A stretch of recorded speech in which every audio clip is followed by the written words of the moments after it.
Então, a gente vai continuar no documento A Caminho de Roma, que Gonode, Ganide e Jesus estão indo até Roma e todas as paragens dele. Agora a gente vai parar na ilha de Creta e depois vai prosseguir mais um pouquinho. Eu queria pedir para Rosângela continuar lendo essa história bem bacana do jovem Fortunato que Jesus encontra nas montanhas, e que é um rapaz com depressão, e Jesus faz uma abordagem espetacular com ele e consegue tirar todo o medo do coração desse menino. Então, Rosângela, você pode ler para mim? Posso sim. O jovem que tinha medo. Enquanto estavam nas montanhas, Jesus teve uma longa conversa com um jovem que andava atemorizado e abatido. Não tendo conseguido encontrar consolo e coragem na relação com seus semelhantes, esse jovem tinha ido buscar a solidão nas colinas. Tinha ele crescido com um sentimento de desamparo e inferioridade.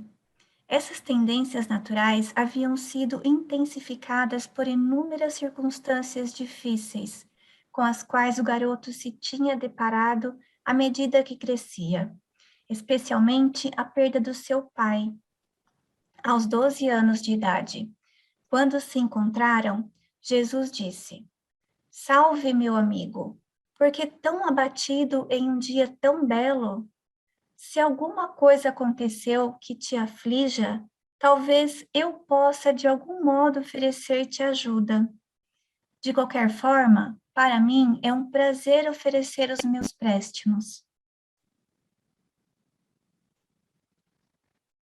O jovem não estava inclinado a falar, e então Jesus fez uma segunda aproximação de alma, dizendo: Entendo que tenhas vindo a estas colinas para escapar das pessoas. Assim, está claro. Não queres falar comigo, mas eu gostaria de saber se tu estás familiarizado com essas montanhas, se sabes a direção destas trilhas, e se, por acaso, podes informar-me sobre o melhor caminho para Fênix? Pois bem, esse jovem estava bem ambientado com as colinas e ficou muito interessado em dizer a Jesus qual o caminho até Fênix. Tanto que marcou no chão todas as trilhas e explicou minuciosamente cada detalhe.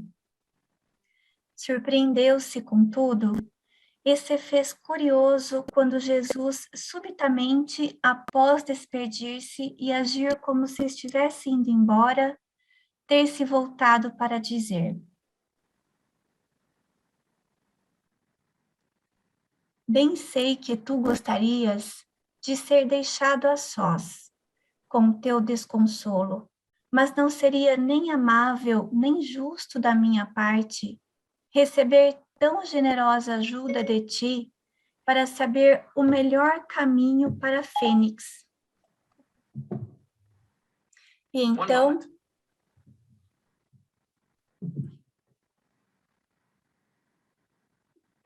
então, sem titubear, afastar-me de ti, sem sequer fazer o menor esforço para responder ao teu evidente apelo, por ajuda e orientação, com respeito ao melhor caminho, ao objetivo do destino que o teu coração busca, enquanto tu te detens aqui nas colinas. Da mesma forma que tu conheces tão bem o caminho para Fênix, tendo passado por ele muitas vezes, também eu conheço bem o caminho para a cidade das tuas esperanças desapontadas e ambições frustradas. E posto que tu me pediste ajuda, eu não te desapontarei. O jovem estava quase vencido, todavia conseguiu balbuciar, mas eu não pedi nada. E Jesus, colocando a mão suavemente no seu ombro, disse: Não, filho, não por palavras, mas pela expectativa do teu olhar. que me chegou até o coração. Meu filho, para quem ama o seu semelhante, é fácil perceber quando há um pedido de ajuda na expressão de desencorajamento e desespero no seu semblante. Assenta-te ao meu lado, enquanto eu te conto sobre os caminhos do serviço e as estradas da felicidade que conduzem do sofrimento do ego às alegrias das ações do amor, na fraternidade dos homens e no serviço do Deus que está no céu. A essa altura, o jovem já desejava muito conversar com Jesus e caiu a seus pés, implorando a Jesus que o ajudasse, que lhe mostrasse o caminho de saída do seu mundo de tristezas e derrota pessoal. Disse Jesus: meu amigo, levanta-te, fiques de pé como deve um homem ficar. Tu podes estar cercado de pequenos inimigos e estar sendo retardado por muitos obstáculos. Mas as coisas grandes e as coisas reais deste mundo e do universo estão do teu lado. O sol levanta-se a cada manhã para saudar-te, exatamente como faz aos homens mais poderosos e prósperos da terra. Vê que tens um corpo forte e músculos poderosos. A tua dotação física é melhor que a comum. E está claro, inútil é que fiques assentado aqui nas montanhas, lamentando-te dos infortúnios reais ou imaginários. Entretanto, poderias fazer grandes coisas com teu corpo se te apressasses a ir até onde as grandes coisas esperam ser feitas. Tu estás tentando fugir do teu ego infeliz, mas isso não pode ser feito. Tu e os teus problemas da vida são reais. Não podes escapar deles enquanto viveres. No entanto, pensa outra vez. Tua mente é clara e capaz. O teu corpo robusto tem uma mente inteligente a dirigi-lo. Põe a tua mente a trabalhar para resolver os problemas do corpo. Ensine o teu intelecto a trabalhar para ti.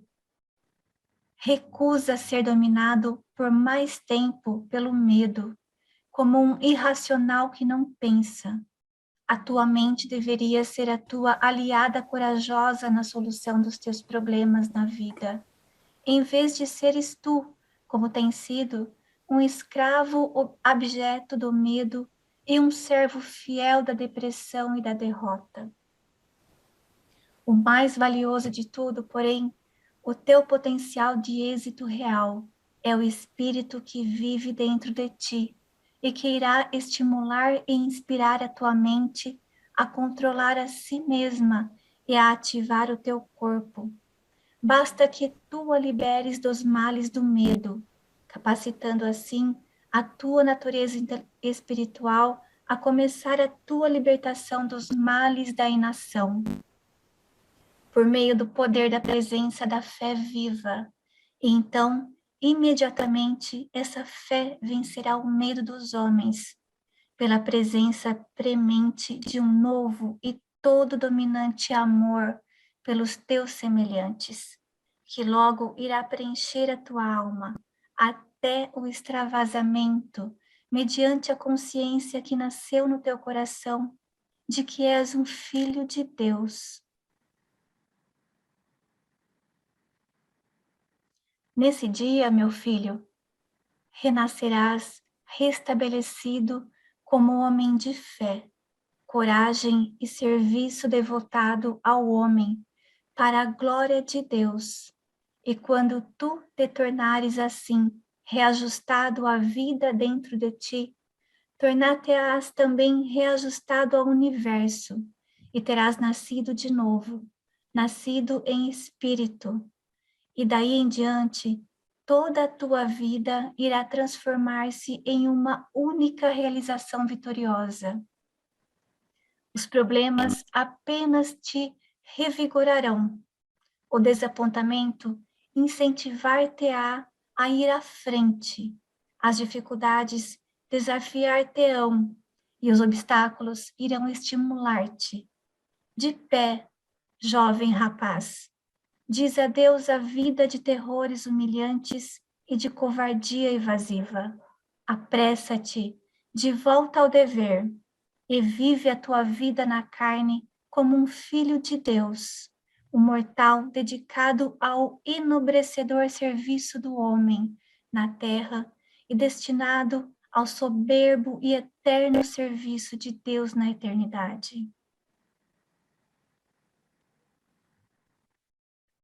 E esse jovem Fortunato, posteriormente, tornou-se o líder dos cristãos em Creta e íntimo associado de Tito, no seu labor pela elevação dos fiéis cretenses. Esse documento é muito lindo, né? Da forma como Jesus faz a abordagem para esse jovem, se colocando para servir o jovem, se colocando para apoiá-lo, para ajudá-lo. A maioria das pessoas tem uma reação de desprezo, de afastamento das pessoas que estão assim fechadas, que têm mais dificuldades. E essa era uma característica de Jesus. Ele sempre se colocava a serviço das pessoas. E aí, quando ele fala com esse jovem, ele também fala do serviço que o jovem deve prestar, né? Então, acho que esse é um negócio importante nas nossas vidas. A gente estuda bastante, às vezes, os ensinamentos, e, claro, a gente sim assimila esses ensinamentos na nossa mente e no nosso coração. Então, é uma elevação espiritual, com certeza. Mas ele só começa a produzir os frutos do Espírito, mostrando que nós realmente nos transformamos quando nós nos colocamos a serviço das pessoas, para ajudá-las de alguma forma. E esse serviço a essas pessoas não significa fazer doações, fazer um trabalho de caridade. Isso também serve, também funciona. Mas não é exatamente esse o propósito, mas o propósito maior é justamente o de mostrar às pessoas que nós estamos ao lado delas, que elas podem contar conosco de alguma forma, ter o nosso apoio, nosso respeito, nosso carinho. Muitas vezes é só um abraço, muitas vezes é só um ombro, muitas vezes é só uma palavra de encorajamento. Então, esse serviço é muito importante, porque ele tem um poder de atração muito grande, né, sobre a gente, quando a gente consegue mostrar essa empatia com as pessoas, esse respeito, tratar as pessoas com dignidade, a gente consegue atraí-las para nós, né? Muitas vezes a gente faz uma abordagem errada, tentando, por exemplo, falar de Deus com uma pessoa que tem muitas crenças, então a gente vai questionar as crenças das pessoas. E isso, ao invés de provocar uma aproximação, provoca um afastamento. Então, acho que essa demonstração de Jesus, essa maneira de abordar as pessoas, se colocando à disposição das pessoas, mostrando uma empatia, é muito legal, muito inspiradora para todos nós. Depois eu também acho que Jesus fala aí da gente não se fazer de vítima, né? Muitas vezes nós conversamos aqui de que a gente se sente vítima de todos os problemas que nos afligem, e a gente acha que só nós temos problemas, eles só acontecem conosco na nossa vida, né? E muitas vezes a gente deixa de aproveitar a oportunidade de aprendizado com essas dificuldades que aparecem para a gente. E a gente acaba, em vez de aprender com essas dificuldades, se refugiando e fazendo de vítima, né? Então, quando a gente enfrenta esses problemas com fé em Deus, é como Jesus estava explicando aí para esse jovem, os problemas não vão desaparecer, eles não vão deixar de existir. Nós não vamos ter menos problemas, mas nós vamos encarar esses problemas de uma maneira diferente, né? Com fé de que nós temos o Pai ao nosso lado. Ele falava que com todas as vossas aflições eu me afligirei. Então, ele certamente está ao nosso lado o tempo todo, né? E também com uma visão que a gente acaba conquistando de um destino para todos nós. E essa visão desse destino nos dá a compreensão de que a nossa permanência neste mundo ela é temporária, é uma coisa passageira. Então, por mais que nós tenhamos problemas, tenhamos aflições, elas são temporárias. E a gente aprende com essas aflições, esses problemas. E se a gente consegue superá-los com fé no nosso Pai e no nosso destino de eternidade, a gente vai superar isso sempre de uma maneira mais tranquila, mais fácil, sabendo que esses problemas são temporários e que eles não podem nos afastar do nosso Pai. Então, tem muitos ensinamentos contidos nessa conversa de Jesus com esse jovem, né? E eu achei muito legal, eu adoro essa passagem desse documento. A Sussu também, ela até se entregou semana passada, já dizendo que estava ansiosa para ler o documento com a gente, né? Então, é muito legal, não sei se alguém quer fazer alguma outra observação, mas fique à vontade. Boa noite a todos a quem nós não cumprimentamos ainda. Noite. Ok, então vamos dar continuidade aqui. Rosângela, obrigada. Quem que quer continuar a ler agora, por favor?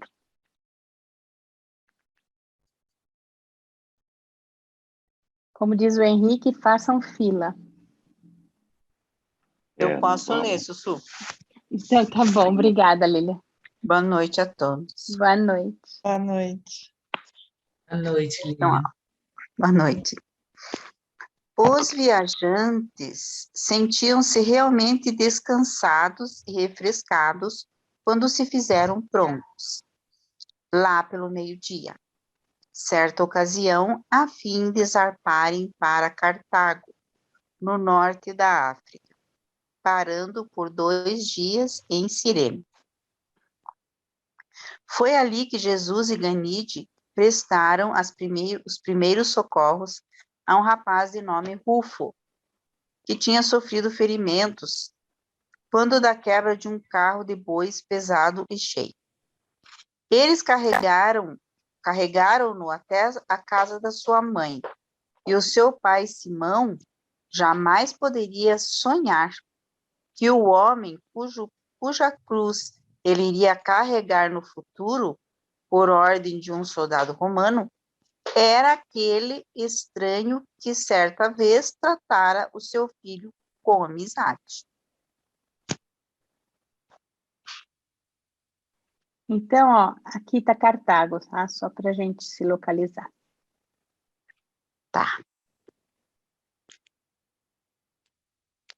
Pode continuar, Lilian, obrigada. Então, em Cartago, o discurso sobre o tempo e o espaço. Agora é que chega a história.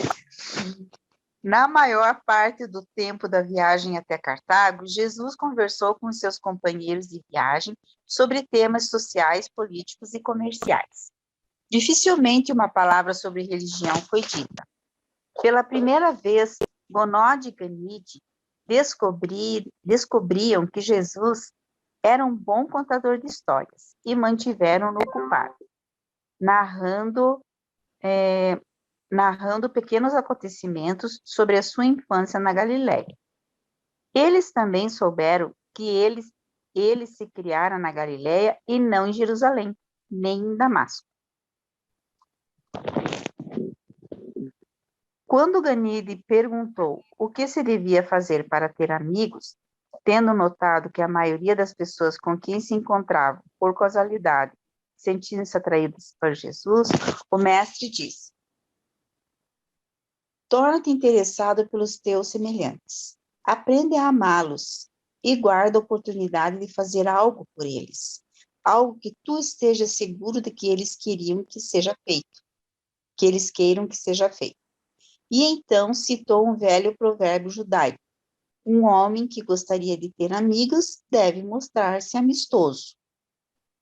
Em Cartago, Jesus teve uma longa e memorável conversa com um sacerdote mitraísta sobre a imortalidade, o tempo e a eternidade. Esse persa havia sido educado em Alexandria e realmente desejava aprender com Jesus. Em essência e em palavras atuais, respondendo às suas perguntas, disse Jesus: o tempo é a corrente que flui dos eventos temporais percebidos pela consciência da criatura. Tempo é um nome dado ao arranjo sucessão, por meio do qual os eventos são reconhecidos e diferenciados. O universo do espaço é um fenômeno relacionado ao tempo, como é visto de qualquer posição interior fora da morada fixa do paraíso. O movimento do tempo é revelado apenas em relação a algo que, como um fenômeno no tempo, não se move no espaço. No universo dos universos, o paraíso e as suas deidades transcendem a ambos, ao tempo e ao espaço. Nos mundos habitados, a personalidade humana, exigida e orientada pelo espírito do Pai do Paraíso, é a única realidade do mundo físico que pode transcender a sequência material dos eventos temporais. Resumindo, deixa eu ler de novo aqui. O movimento do tempo é revelado apenas em relação a algo que, como fenômeno no tempo, não se move no espaço. Ai, que exemplo que a gente podia dar disso aqui?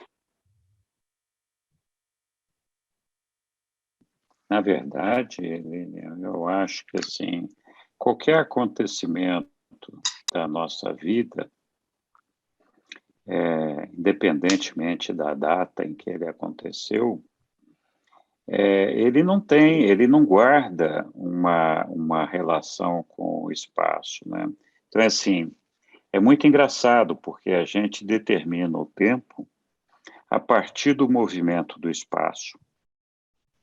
Então, como funciona isso? Então, por exemplo, no nosso caso, caso nosso aqui na Terra.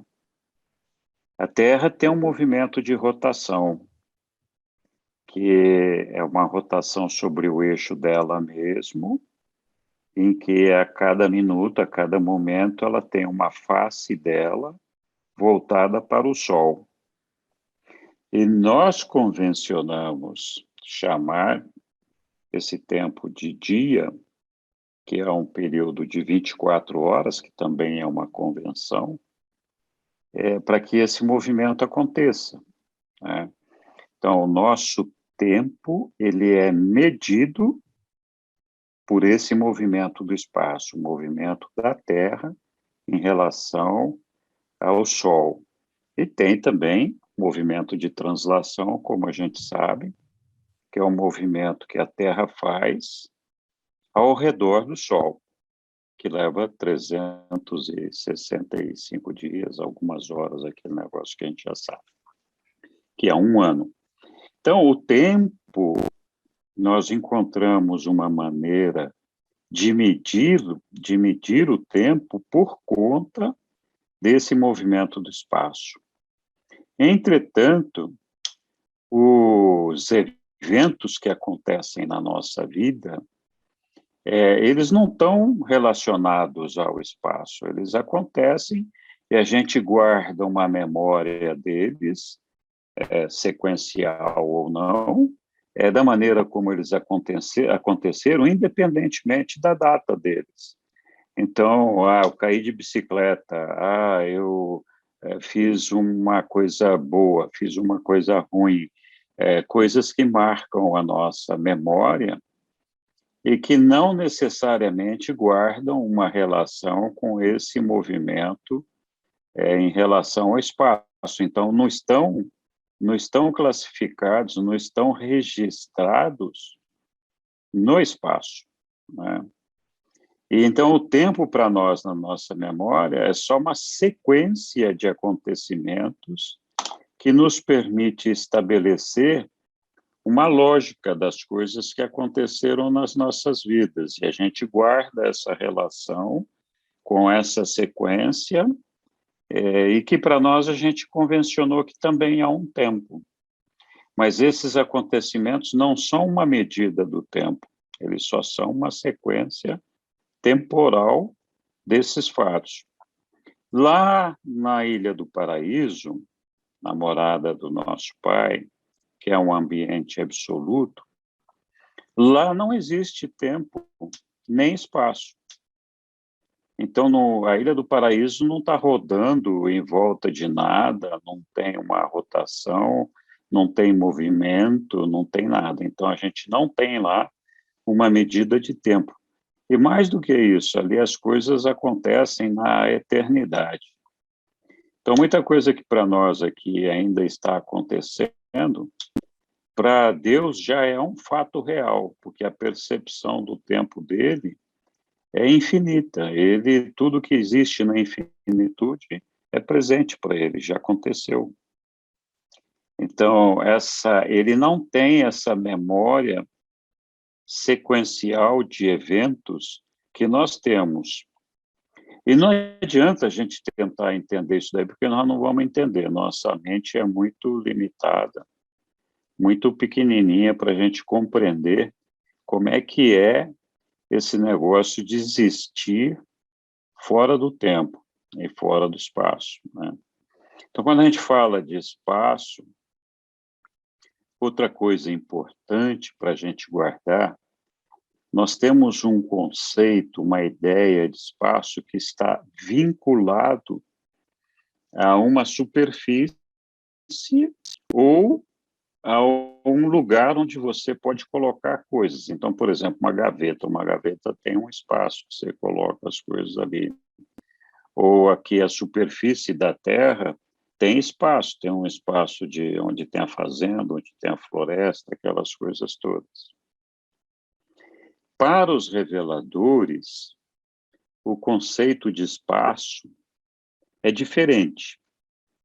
O conceito de espaço para os reveladores, que é o conceito de espaço que está aí no livro, é como se fosse um ambiente onde existe todos esses planetas, todos esses astros, todas essas estrelas, e todo esse negócio estivesse contido numa bolha, por exemplo.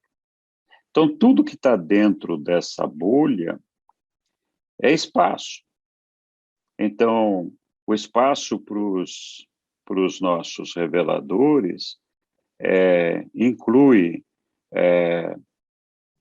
Avona, os 7 superuniversos, os 4 anéis exteriores. Então, e não é só o planeta, não é só os elementos físicos que estão nesse ambiente. Inclui também o ar, a gravidade, linear ou não. Então, tudo aquilo que a gente não vê, mas que a gente sabe que existe nesse ambiente, faz parte do espaço. Eles chamam tudo isso de espaço. Então, quando a gente fala, por exemplo, de medir o tempo pelo movimento do espaço, o que nós estamos falando no caso da Terra? De medir o tempo por uma medida que nós fizemos de rotação da Terra em relação ao Sol. Então, isso é um espaço, então, um movimento no espaço, né? Nós não estamos chamando esse espaço de superfície da Terra ou de superfície do Sol. Nós estamos falando da relação entre 2 planetas que estão se movimentando, um em relação ao outro, e que, então, representam um movimento no espaço. Então, para os reveladores, essa ideia que nós temos de espaço não preenche a ideia deles, que compreende tudo isso que eu falei. É como se fosse o cosmos contido dentro de uma bolha. E, de fato, essa bolha existe. De fato, existe uma configuração que delimita essa composição do espaço. Eu depois, em algum momento, vou trazer para mostrar para vocês um desenho que simboliza isso, que é mais ou menos como se fosse uma câmara de ar, e dentro dessa câmara de ar nós tivemos vários circuitos redondos, né, lógico, em volta, dentro dela, no interior dela. Um deles mais interno, representando a Avona, o outro um pouquinho mais externo, representando os 7 superuniversos, e aí outros 4 circuitos representando os 4 anéis exteriores. Mas tudo isso contido dentro de um ambiente semelhante ao de uma câmara de ar. Então, o espaço estaria delimitado pelo ambiente dessa suposta câmara de ar. Esse é o espaço, é disso que os reveladores falam quando é espaço. Então, quando eles falam que na Ilha do Paraíso não tem espaço, eles não estão se referindo ao fato de que a Ilha do Paraíso não tenha uma superfície. Ela tem uma superfície, porque a Ilha do Paraíso também é feita com uma matéria. É uma matéria diferente desta nossa que nós conhecemos, mas ela tem uma superfície. E essa superfície não é espaço, é uma superfície dessa ilha toda. A gente fala ilha, pensa numa coisa pequenininha, mas, na verdade, a Ilha do Paraíso é o maior elemento que a gente tem, o maior, não dá para falar que é astro ou planeta, mas é o maior elemento que a gente tem no universo dos universos. E que não faz parte do universo dos universos, porque a Ilha do Paraíso é absoluta, ela não está no tempo e no espaço. Ao não estar no tempo e no espaço, eles dizem que lá na Ilha do Paraíso não existe espaço, porque ela não faz parte desse espaço que nós estamos falando. Mas ela tem uma superfície que abrange na nossa ideia a ideia de espaço, na nossa cabeça, na cabeça dos humanos. Tudo que tem uma superfície compreende um espaço para nós. Então, para a gente entender, na revelação, aqui pelos reveladores, na Ilha do Paraíso não existe espaço, porque ela está fora desse ambiente tempo-espacial. Ela não faz parte desse ambiente. Ela faz parte do ambiente absoluto, onde o tempo e o espaço não existem. Então, não sei se eu consegui explicar ou complicar ainda mais, mas é essa a ideia.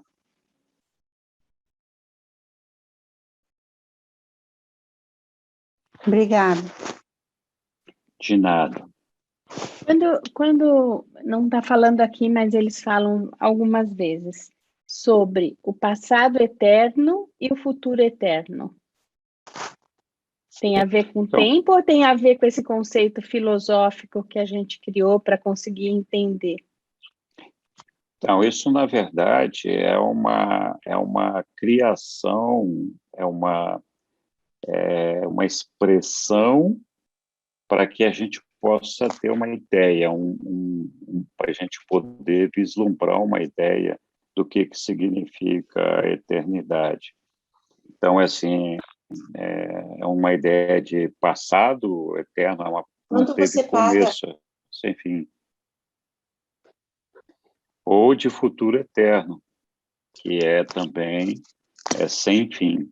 Então, na verdade, a eternidade não tem começo, não tem meio e não tem fim. A eternidade está incluída, ela faz parte da infinitude. A semana passada, acho que nós falamos um pouquinho sobre isso na escola. A infinitude é uma coisa que inclui tudo. Tudo, tudo, tudo. Então, assim, o que quer dizer? Inclui aquilo que existia antes da infinitude, então já está incluído ali, então não existe essa possibilidade da gente falar, não, mas isso aqui, quando começou a infinitude, isso aqui já existia. Não, porque aquilo que já existia estava incluído na infinitude. E tudo aquilo que vai vir a existir já está incluído na finitude, porque senão não seria infinitude, né? Como assim? Infinitude é tudo, não tem alguma coisa que você possa acrescentar à infinitude. Então, a eternidade é a mesma coisa. Lá não existe o tempo, a eternidade é um negócio sem começo, sem meio, sem fim, não tem? Então, por isso que a gente fala que, para Deus, que está na eternidade, tudo aquilo que a gente vivencia como uma sequência de tempo, para ele não existe, isso já aconteceu, né? E também tem aquela ideia, porque Deus é a própria infinitude, ele é a infinitude. É por isso que existe aquela ideia de que fora de Deus não existe nada. Porque se a gente admitisse a ideia de que fora de Deus existe alguma coisa, a gente teria que admitir que Deus não é a infinitude e que tem alguma coisa que não faz parte, então, daquilo ali. Então, não tem, fora de Deus não existe nada, porque tudo está incluído na infinitude. É difícil para a gente assimilar essas ideias com a nossa limitação mental. Nossa memória, a nossa mente não consegue perceber as coisas se não tiver um tempo. Então, os reveladores, muitas vezes, eles usam artifícios para que a gente possa compreender um pouco melhor isso daí. Mas sempre é muito difícil essa assimilação dessas ideias. Então, aqui é importante entender que o tempo, para nós, é uma sequência lógica de acontecimentos. Nós gravamos em nossa memória eventos sequenciais. Esse é o tempo na nossa cabeça. Mas a gente mede um tempo por uma convenção. E essa medida de tempo acontece em função do movimento do espaço para nós, que eu acabei de falar. O movimento da Terra fez com que nós estabelecêssemos uma medida de tempo. Mas, na verdade, isso é uma convenção, porque o tempo, isso daí não quer dizer nada. Dá para pegar vídeo? Dá para pegar vídeo no Google? Já. Então, eu acho que nós temos que pensar o tempo dessa forma. É uma sequência de eventos para nós. E a gente mede isso daí através desse movimento no espaço. Na Ilha do Paraíso não existe esse movimento, e não existe o tempo, e não existe o espaço. Mas existe, sim, uma matéria da ilha e existe uma superfície. Isso não quer dizer que ela não faça parte daquele ambiente absoluto, está incluída ali. Mas ela não faz parte do espaço.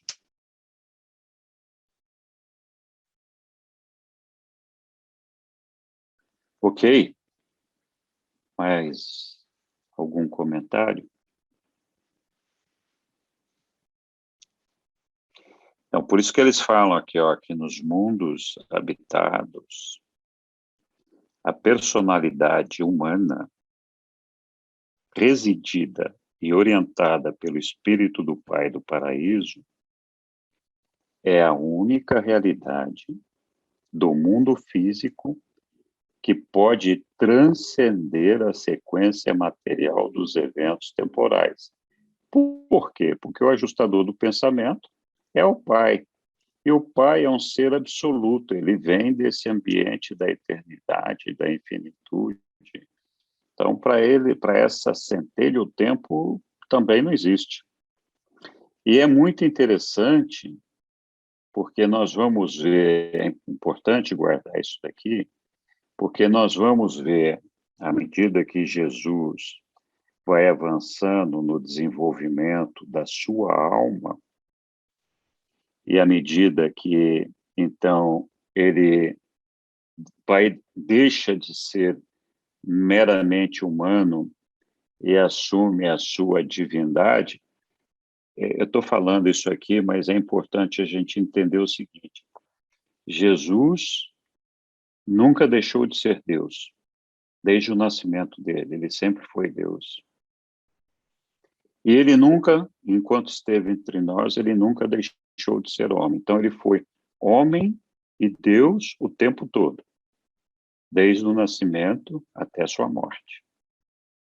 Então, só que, durante uma fase da vida dele, a mente dele, que ainda não tinha desenvolvido essa alma, não conseguia recuperar a consciência da divindade dele, de quem ele era. Então, durante muito tempo da vida dele, ele passou sem essa consciência de saber exatamente quem ele era.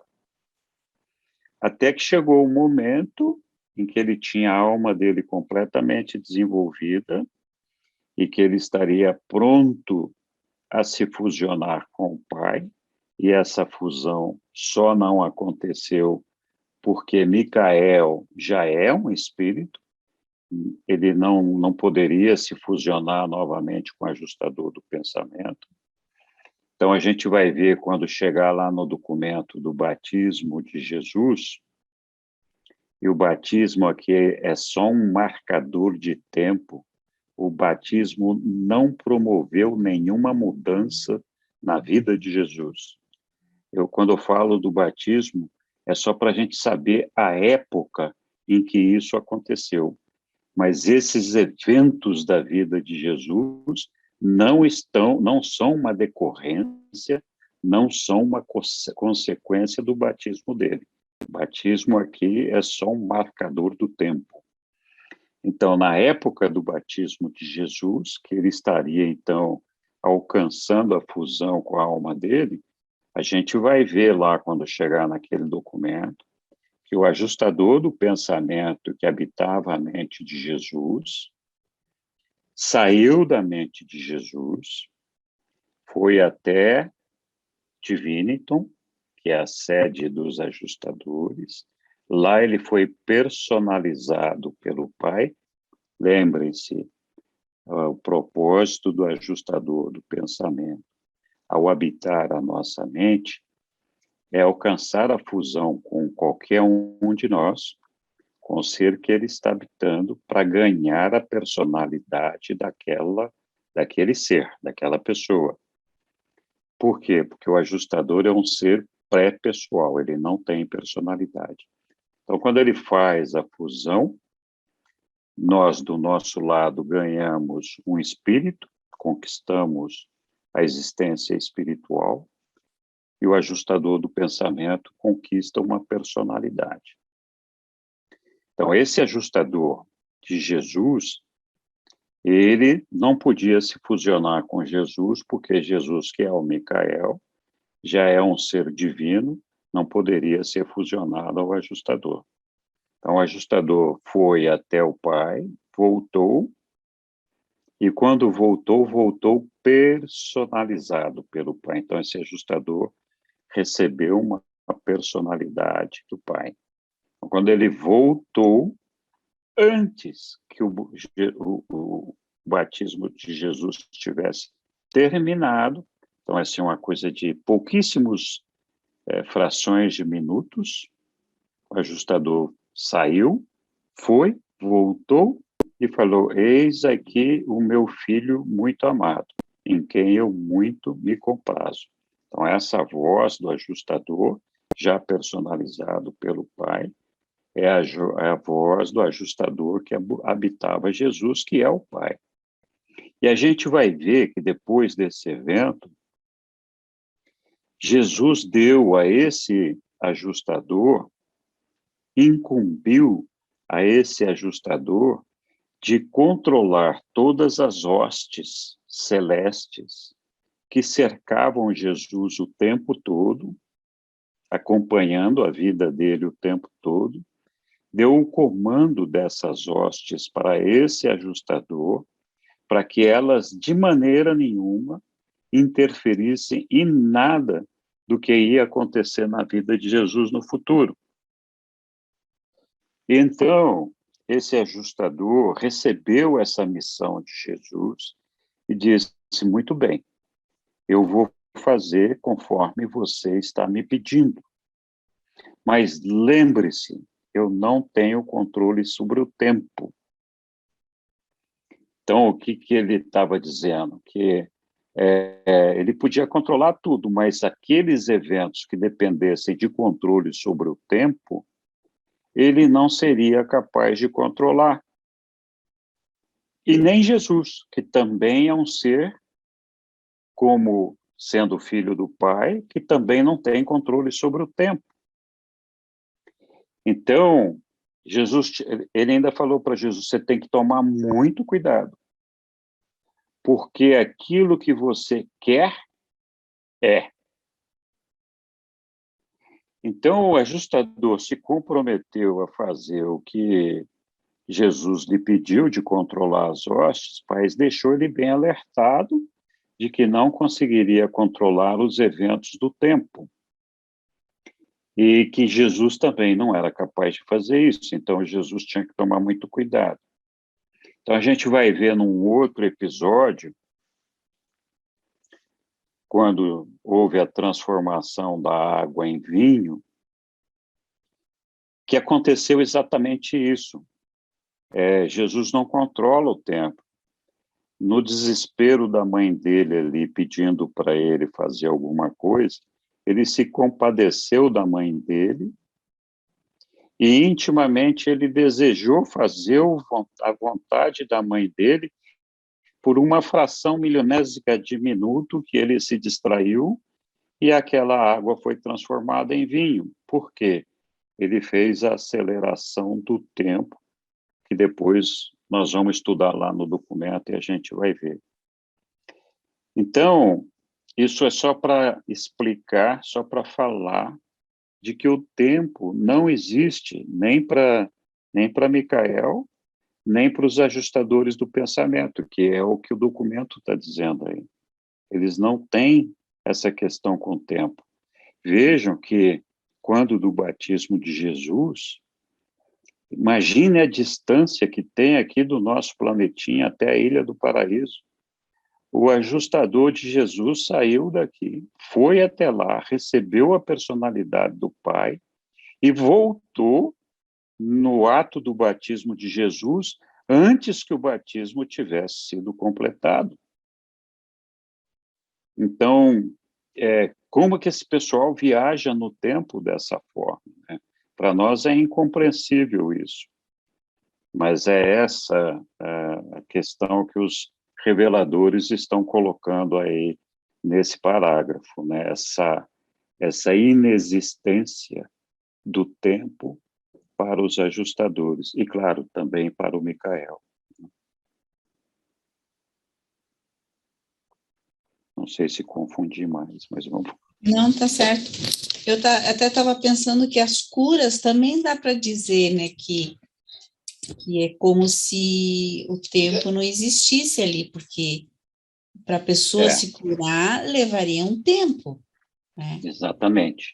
Mas aquele milagre que Jesus faz ali, o desejo dele que aquelas pessoas fossem curadas, e imediatamente foram curadas. Quer dizer, abreviou o tempo. São eventos, assim, tem tecnicamente alguma diferença. Naquele evento do vinho, Jesus perdeu o controle, se é que a gente pode falar assim, porque ele não perdeu o controle, mas ele se distraiu por uma fração de segundo, se compadecendo da mãe e desejando que pudesse ele atender a mãe. Quando ele fez isso, ele deixou escapar o milagre ali. No evento daqueles doentes, ele também se compadeceu ali, mas ali, como sempre em tudo que ele fez na vida, com poucas exceções, ele colocou isso na mão do pai. Ele falou, não, pai, se for da sua vontade que isso seja feito, eu então gostaria que isso fosse feito, né? E o pai tinha vontade de que aquele milagre acontecesse, então aconteceu, mas ele deixou esse desejo na mão do pai.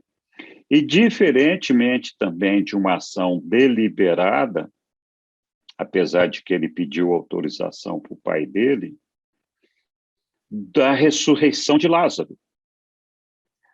Porque na ressurreição de Lázaro, ele controlou a sequência dos eventos do tempo. O que ele fez? Quando ele recebeu a notícia de que Lázaro estava doente, na verdade, Lázaro já estava morto.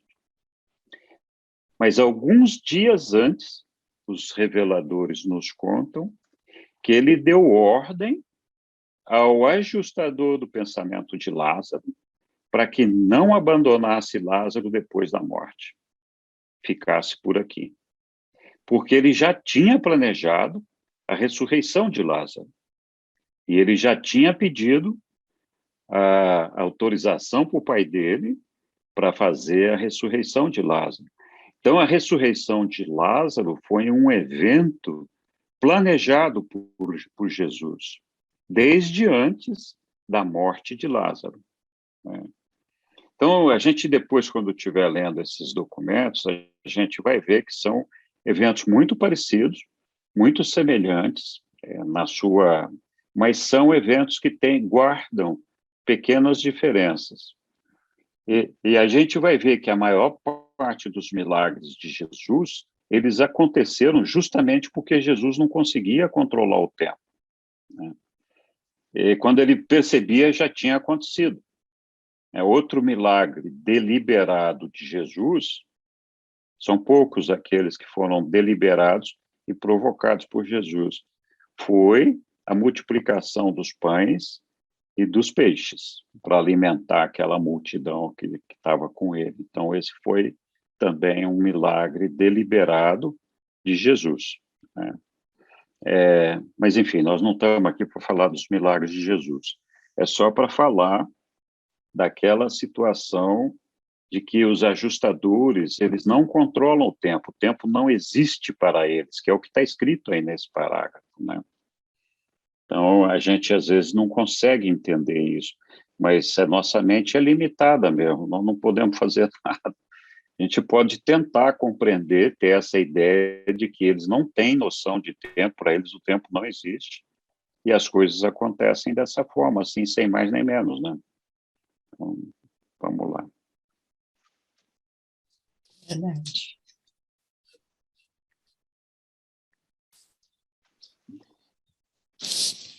Os animais não percebem o tempo como o homem o sente. E mesmo para o homem, em função de sua visão seccional e circunscrita, o tempo surge como uma sucessão de eventos. Mas, à medida que o homem ascende e progride interiormente, a visão amplificada dessa sucessão de eventos é tal que ele pode discerni-la cada vez mais, na sua totalidade. Aquilo que anteriormente surgia como uma sucessão de eventos, então será visto como um círculo inteiro e perfeitamente relacionado. Desse modo, a simultaneidade circular irá, de forma crescente, deslocar a consciência daquilo que se foi na sequência linear de eventos. Então, quer dizer, nós podemos perceber o passado, é isso que eles estão querendo dizer aqui, né? Sim, nós podemos perceber o passado, e a gente percebe esse passado como uma sequência de acontecimentos, como uma sequência de eventos, que tem, assim, várias fases, né? Mas, muitas vezes, depois de algum tempo, quando você olha para aquela sequência de acontecimentos, você percebe de que aquilo foi um evento único, um evento que não necessariamente envolveu o tempo. Então, por exemplo, se vocês quiserem, depois podem procurar lá na UAB, tem uma palestra que eu fiz sobre o tempo de Deus. Então, ali eu falo dessa ressurreição de Lázaro, o tempo de Deus com relação à ressurreição de Lázaro, e faço um testemunho da minha vida pessoal também, com relação a um acontecimento que marcou a nossa família, com relação a uma doença muito grave que acometeu uma filha minha e que nós ficamos praticamente morando por 6 meses lá no Einstein, enquanto ela estava sendo tratada. Esse evento teve uma sequência de acontecimentos interrelacionados entre eles, que, assim, se a gente não prestar atenção, a gente pensaria que são eventos isolados, que não tiveram a ver nada um com o outro, que no máximo seria uma sequência de coincidências, mas que no frigir dos ovos é um pacote só, que mostra um momento que começou um problema e o momento em que terminou, com um recheio aí no meio de acontecimentos. O fato concreto é que eu olho para isso no passado como um evento único. Eu não fico vendo esse evento com, no dia tal aconteceu isso, no dia tal aconteceu aquilo. É lógico, eu tenho consciência disso também. Mas a minha consciência de tempo desse evento é o acontecimento. Ela se curou, ela ficou doente e se curou. Aconteceu alguma coisa ali no meio. Então, teve um pacote de acontecimentos, de coisas. Então, não importa se isso demorou 1 hora, 1 dia, 1 mês, 1 ano. O fato concreto é que eu me lembro desse evento como um acontecimento único, mas que estava recheado de outras coisas ali no meio. Então, olhando hoje para esse evento, eu não me preocupo em saber se ele, no dia tal aconteceu isso, no dia tal aconteceu aquilo outro, tal, mas o fato de que é um evento por completo, por inteiro, que teve associado a uma série de acontecimentos e que, para mim, representam um momento único da minha vida. Não está dividido em pedacinhos na minha vida, é um evento único. Então, muitos eventos da nossa vida passada, se vocês tentarem se lembrar, as coisas que marcaram a vida de vocês, você pensa no seu casamento, tudo bem. O fato concreto é que você conheceu o seu marido, a sua esposa, vocês namoraram, tiveram um tempo juntos, não sei o que, tal, se casaram, fizeram uma família e estão juntos. Mas o fato concreto é que vocês estão juntos, vocês fizeram uma família. Não importa quantos anos isso levou, não importa quantas semanas, não importa que dia foi que começou. Então, essa memória, a gente até sabe, a gente até tem detalhes dessa memória, mas o evento é uma coisa única na nossa memória. Você fala assim, olha, conheci essa pessoa, me apaixonei, juntei, tal, casei, fizemos uma família e estamos aqui juntos, né? É um evento como se tivesse acontecido de ontem para hoje. A gente sabe que passou muito tempo. Quando você olha para os seus filhos, ontem eles eram um bebezinho, hoje são adultos, né? E você fala, como que aconteceu isso, né? A gente não guarda, se a gente procurar, a gente vê a sequência, mas o evento, para nós, é uma coisa única na nossa memória. A gente não precisa desse fatiamento dos eventos para ter a percepção daquele fato, daquela coisa que aconteceu na nossa vida. Não sei se eu consigo me explicar, mas acho que é mais ou menos isso. Uhum. Então, vamos lá. Mais alguém quer comentar alguma coisa disso daí?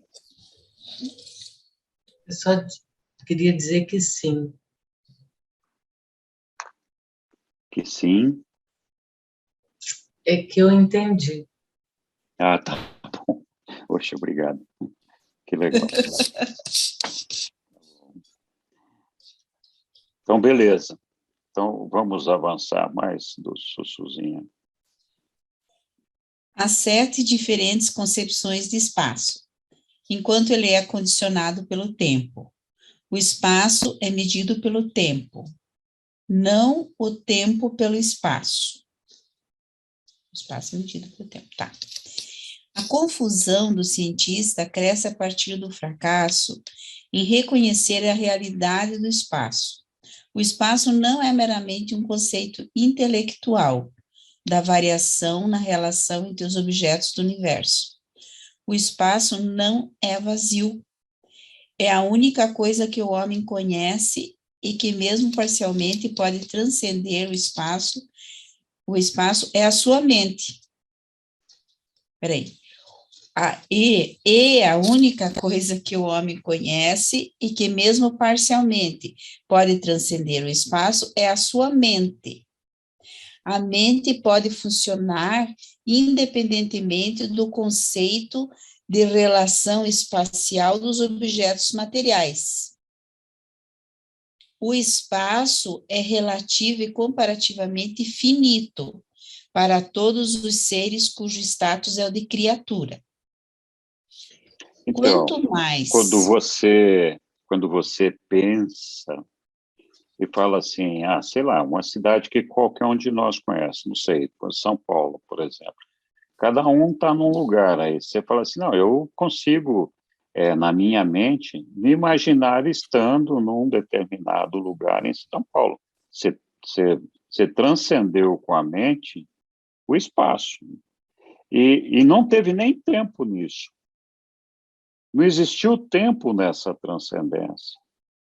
Você consegue se colocar com a sua mente em qualquer lugar do mundo que você queira se visualizar naquele lugar, você se transporta com a mente e não demanda nenhum tempo para isso. Então, você vence o espaço e vence o tempo.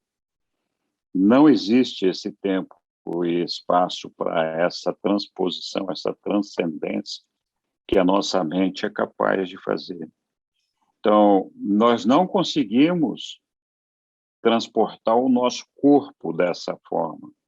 Só que Jesus, o nosso Micael, ou o ajustador do pensamento, para eles é exatamente isso. Eles viajam dessa forma, de corpo e alma, por completo. Onde a mente dele está o espírito dele. Então, isso pode ajudar a gente a entender como é que funciona essa transcendência do tempo e do espaço para o ajustador do pensamento e para o Jesus. Da mesma forma que a nossa mente faz essa viagem, eles fazem, só que por inteiro, na totalidade do seu ser.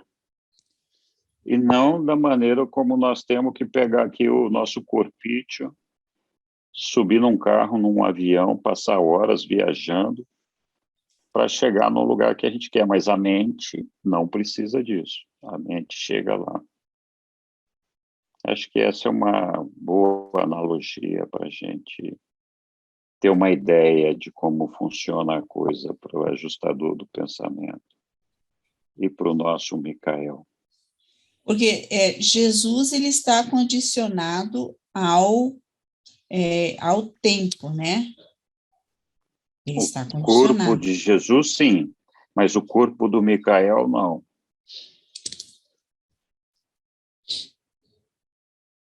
Então, assim, Jesus... Mesmo ele sendo, por exemplo, um filho criador, os filhos criadores, eles estando aqui, lógico, Jesus agora é soberano, né? Porque ele fez as auto-outorgas. Então, ele tem essa realidade, a realidade do absoluta, vamos dizer assim. Podemos dizer que ele tem a realidade absoluta, a dimensão da realidade absoluta. Mas, anteriormente, quando ele era só o filho criador, antes das auto-outorgas, ele tinha essa... Não mudou. Essa habilidade física dele não ficou aumentada nem diminuída com esse evento da auto-outorga dele. A auto-outorga mudou a experiência de Jesus, a experiência do Micael. Deu a ele uma espécie de faculdade, de mestrado, de vivência da experiência humana. Lembra, Jesus sabe exatamente, o nosso Micael é nosso Criador, ele sabe exatamente todas as dificuldades, todos os problemas, todas as situações pelas quais os humanos têm que passar.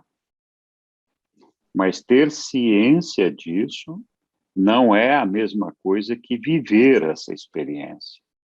Então, ao viver essa experiência, Jesus expandiu a sua sabedoria, porque ele, experienciando, ele viveu na carne, literalmente, essas dificuldades. Então, não era uma coisa só teórica na cabeça dele, era uma coisa real, que ele viveu entre nós. Então, ao fazer essa experiência de vivência, de auto-outorga, como um mortal, ele conquistou essa experiência que lhe deu a soberania.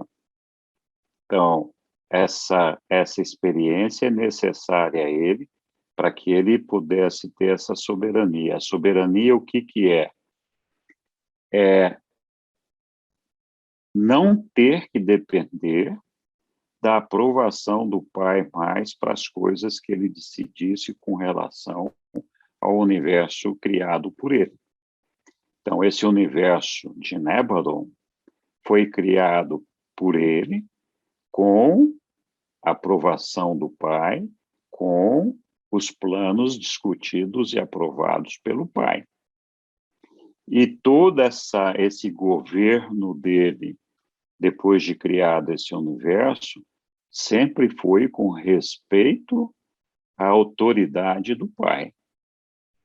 Claro que o Pai não fica interferindo no dia a dia, mas ele sempre, na administração do universo, se subordinou à autorização do Pai, ao governo do Pai em tudo que ele estava fazendo. Quando ele conquistou a soberania, ele se transformou realmente em soberano, em Deus do universo criado por ele. Então, já não dependendo de aprovação do Pai. Ele já teria se graduado com a capacidade máxima necessária para sozinho decidir em todos os sentidos, em todos os aspectos, pelo universo criado por ele. Então, a conquista da soberania mexe com isso. Não mexe com a habilidade dele de transcender o tempo ou das outras habilidades que ele já tinha. Então, isso continuou existindo. Então, é por isso que, quando ele desejava alguma coisa, essa alguma coisa acontecia. Então, por exemplo, se ele desejasse transportar o corpo dele para algum lugar, ele poderia fazer. Ele nunca desejou fazer isso.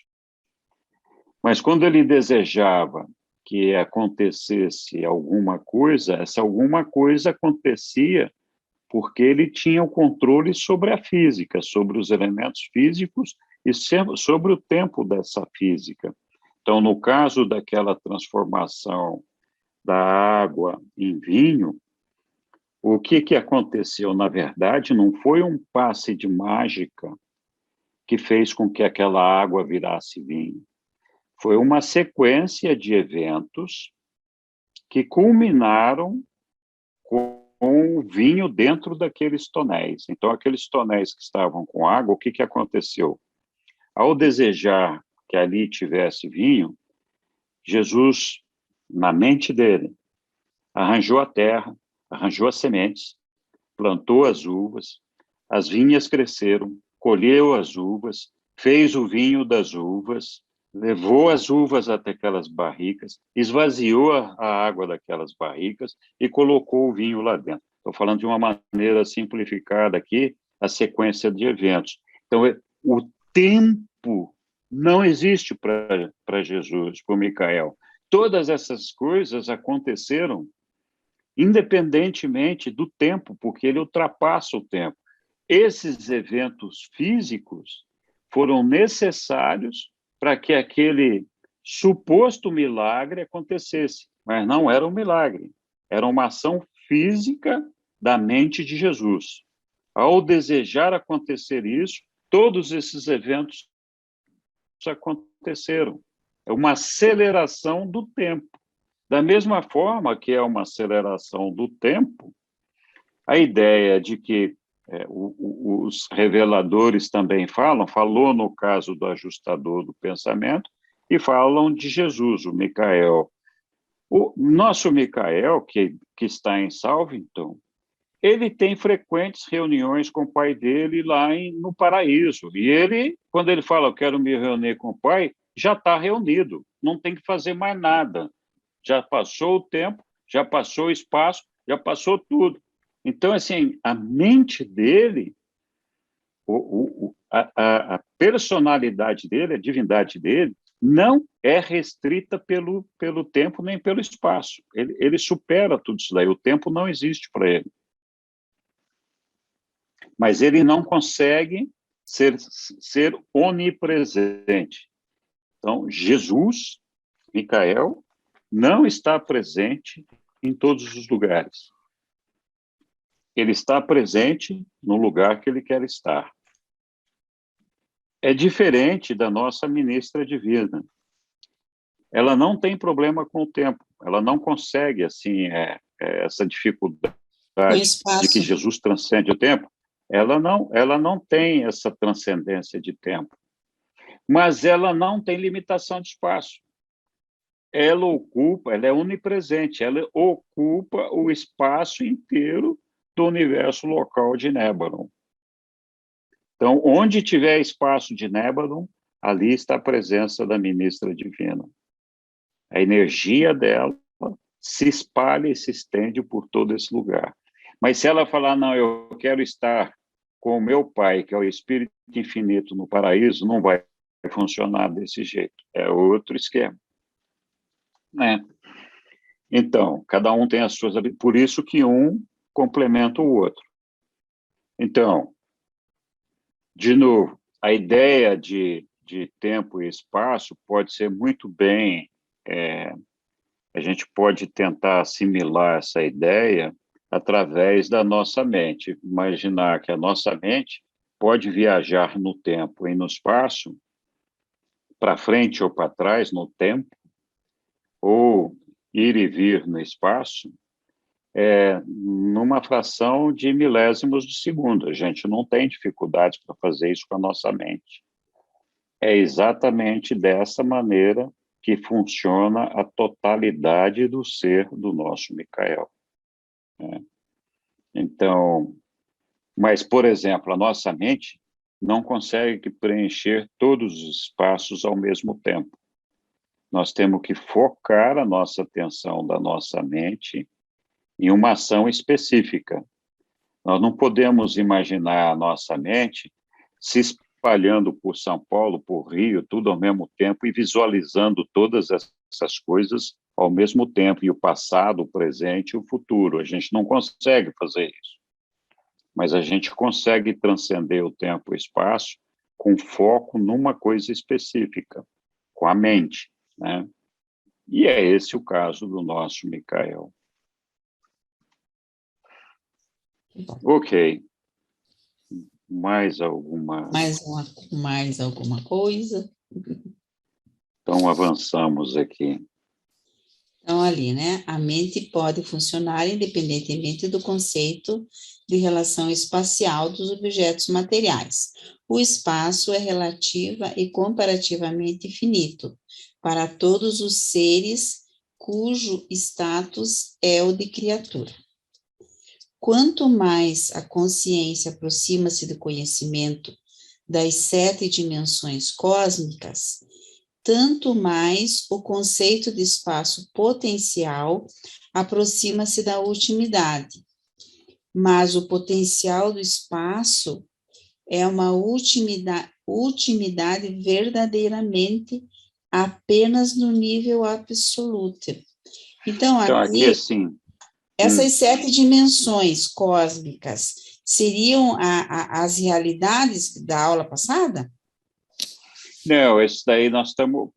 as 7 dimensões cósmicas que nós estamos falando é do ambiente finito e absoluto, que inclui todas essas realidades, a física, a mononcial, a espiritual, e depois a realidade dos 4 anéis exteriores da transposição do tempo. Então, essas 7 realidades cósmicas, à medida que a gente vai passando por elas, nós vamos superando essa limitação da nossa mente de alcançar essas realidades.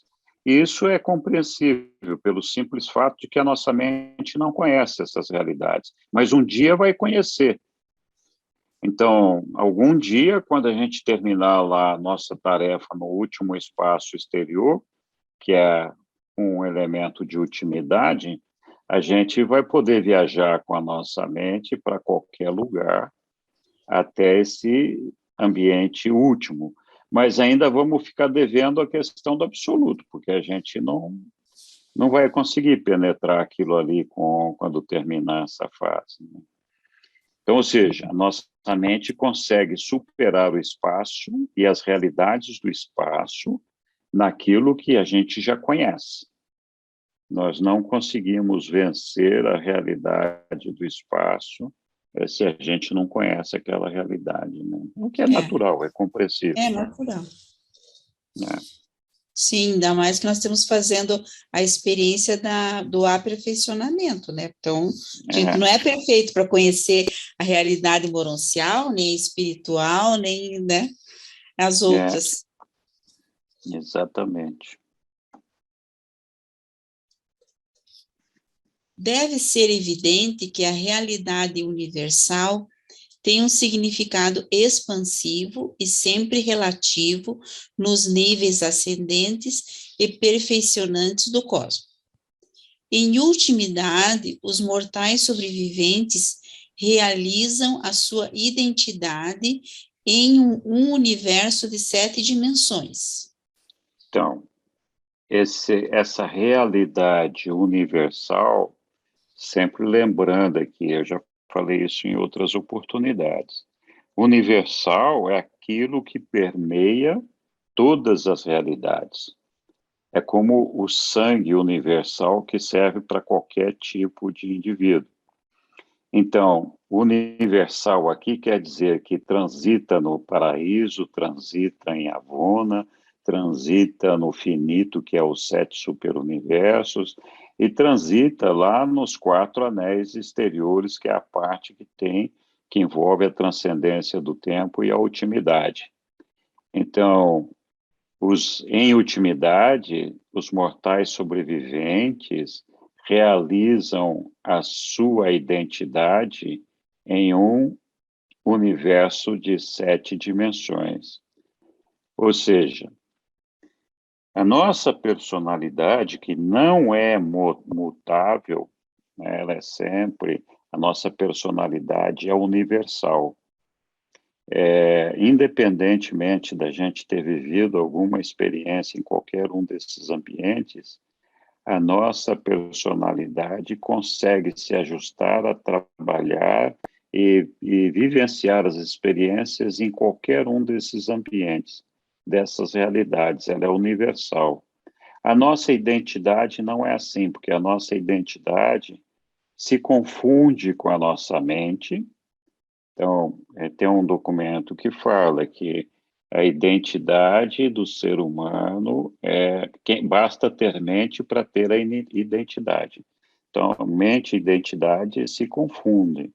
A gente vai avançando com a nossa identidade, ela vai mudando a base dela, mas vai avançando nessas 7 dimensões aí, que então vai envolver lá o ambiente lá do paraíso, de Avona, com todas as realidades do tempo finito e as realidades do absoluto. Então, é dessas dimensões que eles estão falando e da conquista das experiências que a nossa identidade vai vivenciar à medida que a gente for avançando em tudo isso daí, né? Então, é preciso a gente vivenciar essas experiências em cada uma dessas realidades para que a nossa mente, a nossa identidade possa perceber esses ambientes e viajar neles, assim como a gente viaja aqui naquelas realidades que nós conhecemos com a nossa mente.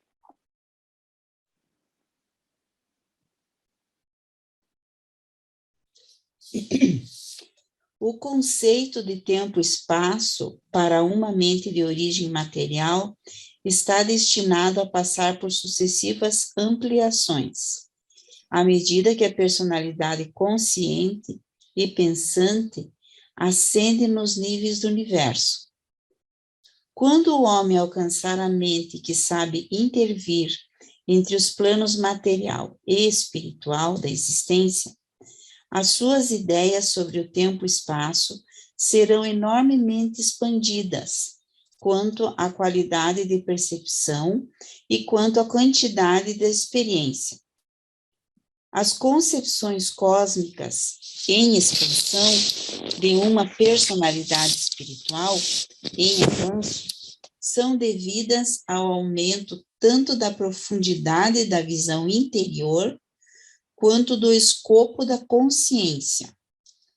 E à medida que a personalidade continua para cima e para dentro, e passa para os níveis transcendentais semelhantes ao da deidade, o conceito de tempo-espaço, de modo crescente, irá aproximar-se dos conceitos fora do tempo e do espaço dos absolutos.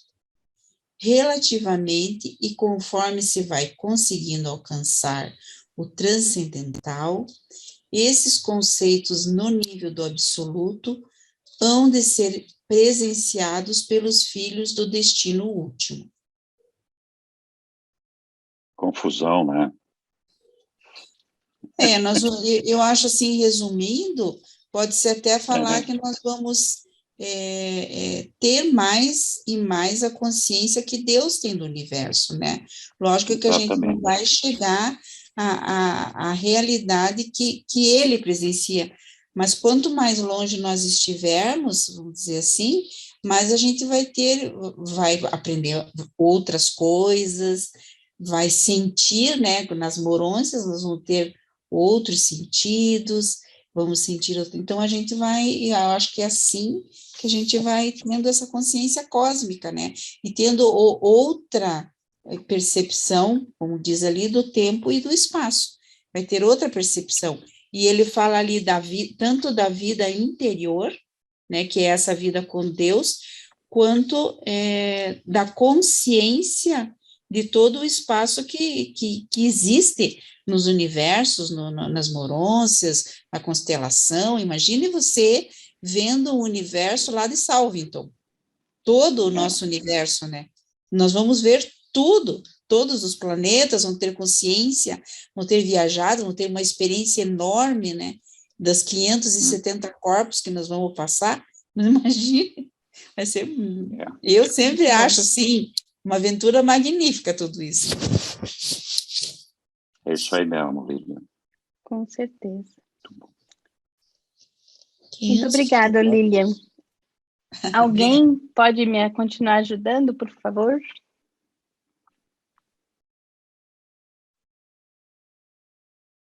Please, please, please. Convoca aí. Eu posso, Eli. Obrigada. A caminho de Nápoles e Roma. A primeira parada no caminho da Itália foi a ilha de Malta. Ali, Jesus teve uma conversa longa com um jovem desalentado e desencorajado chamado Cláudio. Esse amigo havia chegado a pensar em tirar a própria vida, mas depois de conversar com o escriba de Damasco, ele disse: vou enfrentar a vida como um homem. Chega de fazer o papel de covarde. Vou voltar para minha gente e começar tudo de novo. Em pouco tempo, ele se convertera em um pregador entusiasta dos cínicos e, mais tarde ainda, deu as mãos a Pedro na proclamação da cristandade em Roma e Nápoles. E, após a morte de Pedro, foi para a Espanha pregar o Evangelho.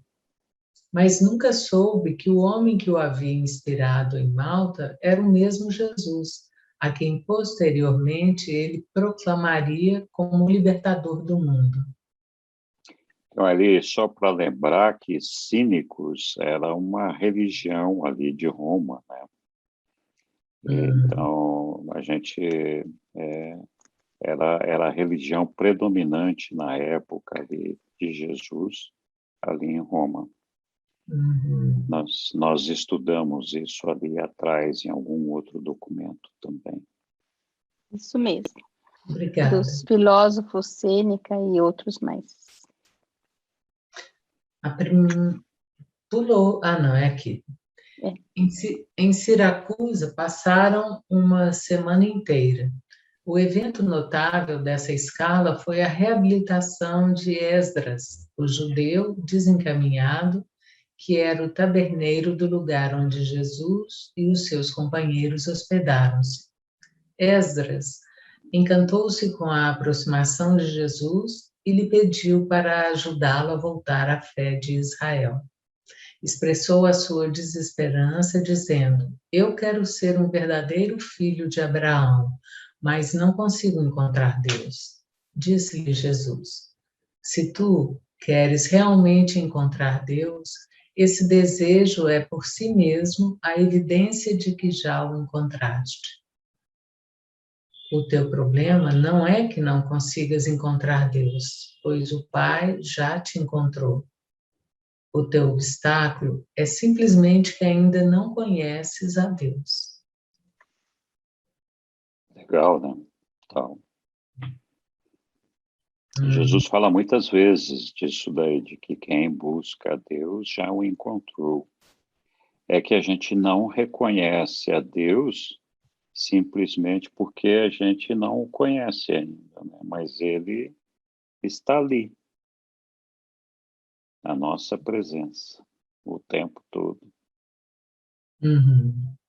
Quem conhece a Deus o sente no seu coração, sente a presença dele dentro de si. Uhum. Ainda não leste no profeta Jeremias que me buscarás e me encontrarás quando me buscares com todo o teu coração? E de novo, esse mesmo profeta não diz: e eu te darei um coração para que me conheças, que eu sou o Senhor, e pois pertencerás ao meu povo e serei o teu Deus? Peraí. Ainda não leste no profeta Jeremias que me buscarás e me encontrarás quando me buscares com todo o teu coração? E de novo, esse mesmo profeta não diz: e eu te darei um coração para que me conheças, que eu sou o Senhor, e pois pertencerás ao meu povo e serei o teu Deus? E também Então, não na leste. verdade, Jesus aí estava usando do Antigo Testamento, que são livros judaicos, porque esse senhor, é Cláudio o nome dele, né? Cláudio.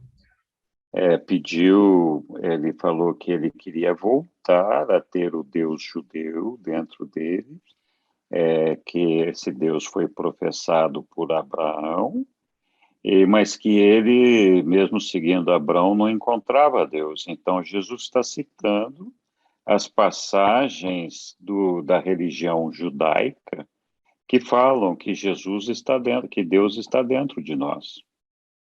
Né? Uhum. Vamos lá.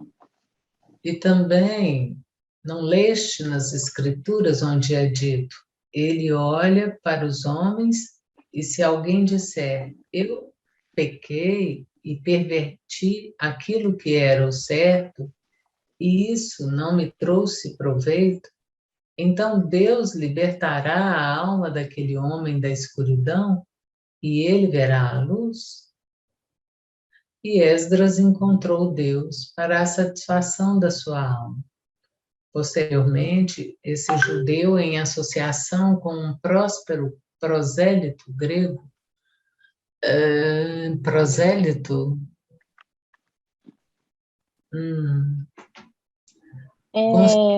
Alguém que tem bastante conhecimento, alguém que é um quase mestre. aham. E Esdras encontrou Deus para a satisfação da sua alma.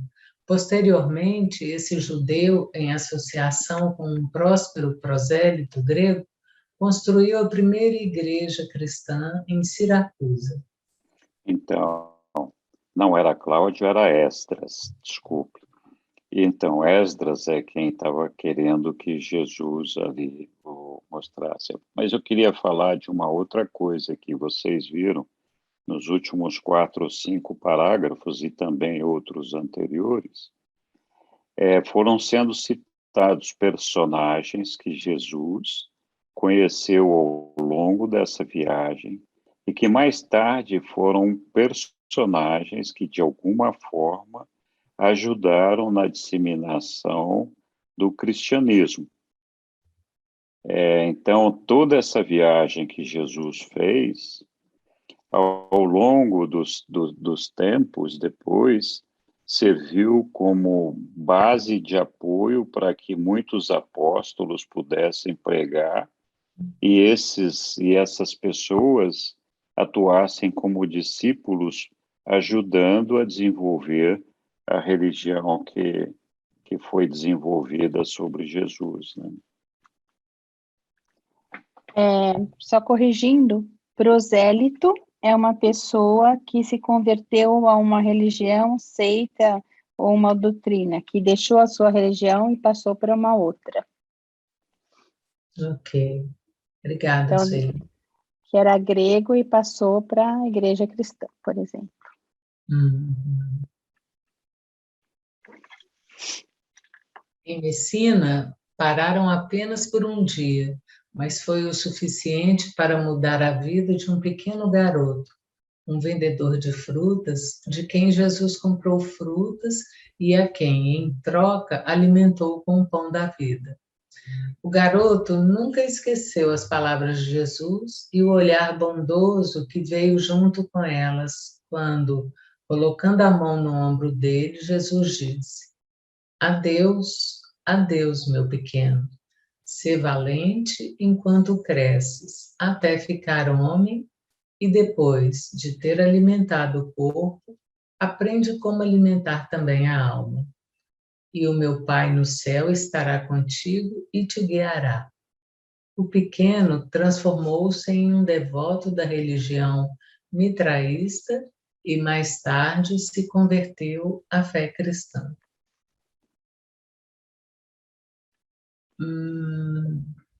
Mitraísta? O que é mitraísta? É um Mitraísta é culto, uma religião. Tudo bem, né? Fala. Dos mistérios que antecedeu a religião cristã. Naqueles documentos também vai estar falando sobre o mitraísmo. Eles fazem um paralelo bastante grande com a religião católica, fundada por Pedro e Paulo, e com os cultos mitraicos. E muitos dos rituais que existem, né, nas igrejas mitraicas, Paulo levou para a Igreja Católica, né, para o começo da Igreja Católica. Então, é bem legal se você conseguir ler aqueles documentos. Lerei. E também, Paulo no fez próximo isso. no próximo documento, no 131, a gente também vai estar falando de todas essas religiões, um pouquinho de cada uma delas.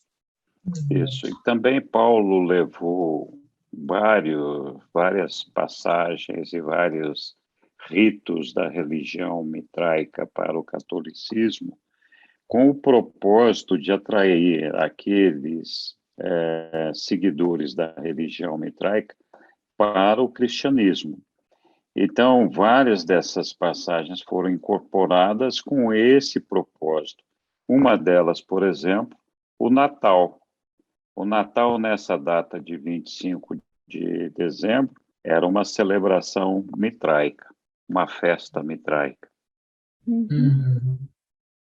O uso da água benta, que mais? Bom, eu não me lembro de tudo, mas assim, vários dos rituais da Igreja Católica, eles têm um paralelo Parece com que do esse pão e culto do vinho mitraica. também eles O tinham. pão e do vinho, são várias coisas. O tipo de construção da igreja, de onde eles colocavam os mortos também, é bem legal ver.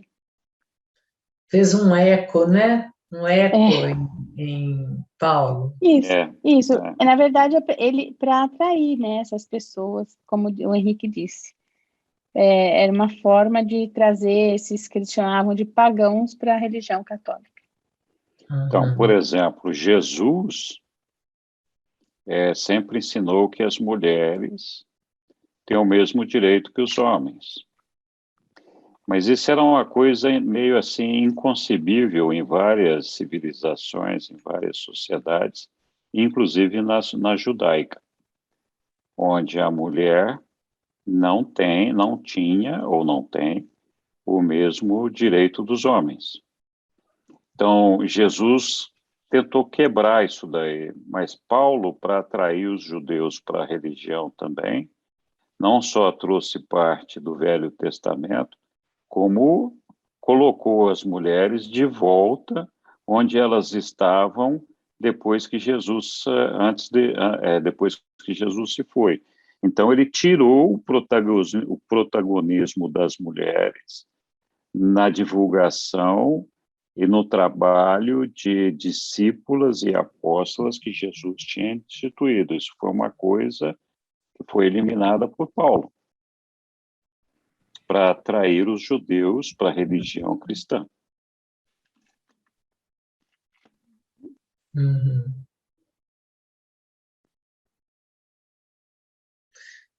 Por fim, chegaram a Nápoles e sentiram que não estavam longe do seu destino, Roma.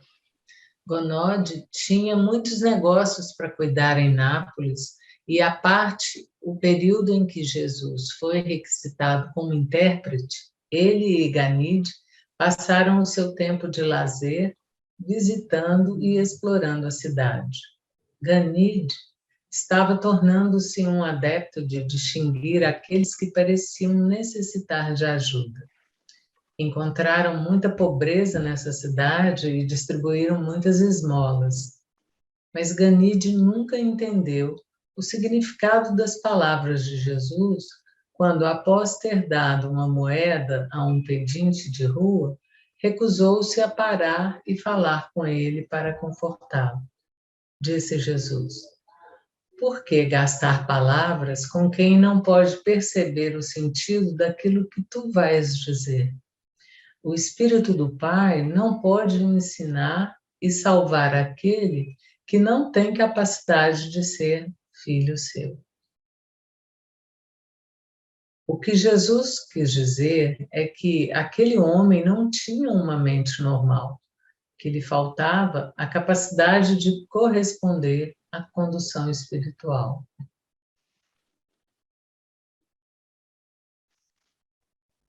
Em Nápoles, não houve nenhuma experiência digna de destaque. Jesus e o jovem percorreram cuidadosamente a cidade e espalharam bons augúrios, com muitos sorrisos, a centenas de homens, mulheres e crianças. Dali, eles foram para Roma pelo caminho de Capua, fazendo ali uma parada de 3 dias. Na Via Ápia, andaram a passos largos junto aos seus animais de carga, em direção a Roma. Todos 3 estavam ansiosos para ver a prima-dona do império, aquela que era a maior cidade de todo o mundo. Que era Roma. Uhum. E aí a gente consegue terminar o documento 130 depois de algum tempo.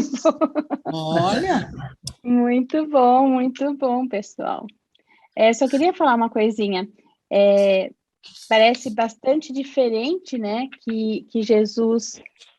claro que Ganide estranhou o modo como Jesus deu aquela esmola e não conversou com aquela pessoa, e ele sempre abordava as pessoas, ele sempre tocava o coração das pessoas, ele sempre trazia as pessoas para perto dele com os seus argumentos e tudo. Por que ele não fez aquilo com aquele homem? Exatamente pelo que está escrito, né? Aquele homem tinha deficiência mental, né? E ele não conseguiria chegar nele, né? Não conseguiria. Por isso que ele não fez o ato de conversar com aquele homem, de tentar trazê-lo para a luz. Porque ele, eu acho que como Deus, como por percepção, sabia que seria absolutamente infrutífero, né?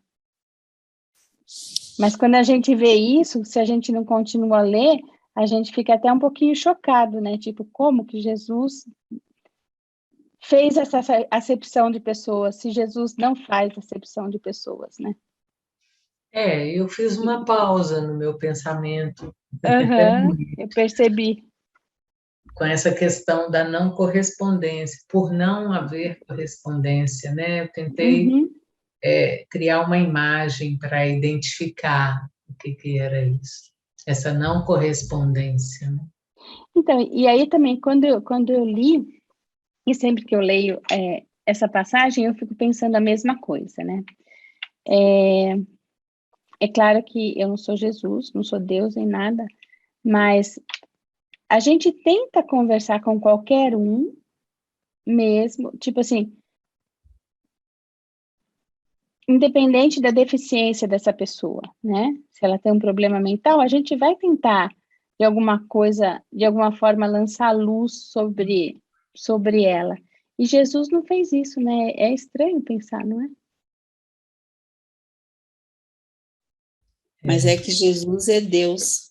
Jesus é Ele Deus. sabe o início e o fim, e ele sabe que aquela pessoa não Pessoa- ele até ajudou materialmente, mas Uhum, ele sabia que por mais que ele falasse alguma coisa, ia ser, como você disse, infrutífero, né? uhum. Não ia ter fruto nenhum, porque como ele não tinha o ajustador do pensamento, então, Não né? ia ecoar Às nada. vezes, não ia ecoar nada, mas mesmo assim ele deu a moeda, quer dizer, ele não ia passar Mesmo fome, assim, pelo menos, né? ele deu a moeda. Ele- Interessante é, essa lembrança.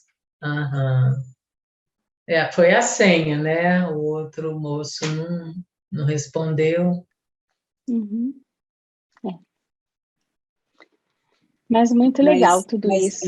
ele sabia que ele não ia responder, Uhum, porque Deus, porque Jesus, ele é Deus nesse momento, ele já conhece, uhum. né? Ele Ele já é já o Criador. sabe. É prático, não perde tempo. Não perde tempo. A gente É perde tempo. verdade. Apesar de toda a doçura de Jesus, né? Agora, nós não conhecemos, nós não Não. sabemos quem é que tem o ajustador, quem não tem. Mesmo que a É. gente fale com uma pessoa que não, que a gente Mas vê que aquela pessoa não tem, que aquela pessoa, assim, é uma pessoa que tem deficiência mental, mas a gente Uhum. nunca vai saber se aquela pessoa, né, se ela vai ser salva, vamos dizer assim, ou Ou não, né? não. Se ela tem um ajustador ou não, porque nós não Aham. somos Deus, né, para saber. nessa época de Gente, Jesus, não era comum que as pessoas tivessem o ajustador. Então, não era todas as pessoas que tinham ajustador naquela época. Isso não impedia que Jesus conversasse com elas. Eu acho que, nesse caso específico, não é bem uma questão de ter ou não ajustador, mas acho que era mais a capacidade da mente daquela pessoa fazer escolhas aham. espirituais, né? Então, porque tem gente que tem limitações mentais, mas tem capacidade de fazer escolhas, Uhum. de escolher a Deus, por exemplo, né? Então, isso não impede que essa pessoa tenha uma progressão. Então, ela só não vai ter mesmo essa progressão se ela não tiver a capacidade de escolha, de dizer, não, eu quero alcançar Deus, ou desejar alcançar Deus.